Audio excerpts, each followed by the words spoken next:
Action. বাদশা বলেছিল আলীগড় যুদ্ধে জয় হতে পারলে তার একমাত্র মেয়ে মালাকে আমার হাতে তুলে দেওয়ার প্রতিশ্রুতি করেছিল। বাদশা কি ভুলে গেছে সেই অতীতের কথাগুলি? ভুলে গেলে চলবে না বাদশা। আমি হব ওই মিশরের বাদশা, আর তোমার মেয়ে মালা হবে আমার বেগম।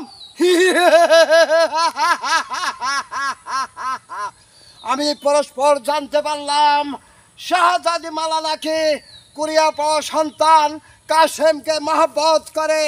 মহব্বত পিয়ার মহব্বত। বাদির বাচ্চা কাসেম আমার কলিজায় হাত দিয়েছে। ওকে চিরতরে খতম করে দিতে হবে, খতম করে দিতে হবে। মিশরের মসনদ বহুদিনের আশা, বহুদিনের স্বপ্ন।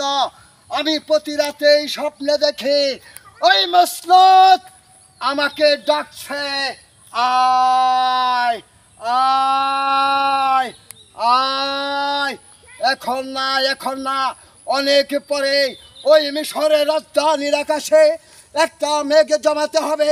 মেঘের তাণ্ডব নর্দমার মধ্যে মরবে বাদশা। আমির শাহজাদি মালা দু চোখে কিছুই দেখবে না।